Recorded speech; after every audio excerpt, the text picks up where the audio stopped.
Este fin de semana se llevó a cabo el primero de una serie de talleres comunitarios para compartir información sobre el proyecto de renovación del muelle de Ocean Beach y recopilar las propuestas y opinión de los habitantes de San Diego. So it's time to renew the pier, to reimagine the pier, and that will take a little time, but it's really important for the community to have a voice, not just in Ocean Beach and Point Loma, but just in the city and the county. El alcalde Todd Gloria y la concejal Jennifer Campbell, junto con personal de la ciudad y consultores de ingeniería, hablaron sobre el proyecto que tiene como objetivo brindar una solución a largo plazo a través de un posible reemplazo del muelle de Ocean Beach, cuya construcción data de hace más de 56 años. And we are in an annual experience of shutting down the pier for weeks or months at a time to provide and perform repairs, hundreds of thousands of dollars that does come from our general fund. That kind of budgeting approach is not sustainable.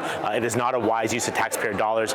Reopening the pier as soon as possible is an important priority, but ultimately we can't keep doing this every single year. We need to really solve the particular problem, and the problem is that this pier is very old, it is very weathered, and it needs a new life. Según un estudio de 2018, se determinó que el muelle había llegado al final de su vida útil. Como resultado, la ciudad ha decidido que buscar un posible reemplazo del muelle es la mejor opción, considerando los costos continuos de las reparaciones, la necesidad de modernizar las instalaciones existentes y la previsión de un aumento del nivel del mar. This is part of a long process because we want to make sure that everybody gets to give us feedback and input so that we can try and make this pier exactly what the city wants. Estos talleres públicos ayudarán al consultor de ingeniería a desarrollar la alternativa más factible para el posible reemplazo del muelle en función de las aportaciones de los habitantes de San Diego, especialmente las familias y vecinos de Ocean Beach, poniendo especial atención al impacto de estos proyectos en la comunidad,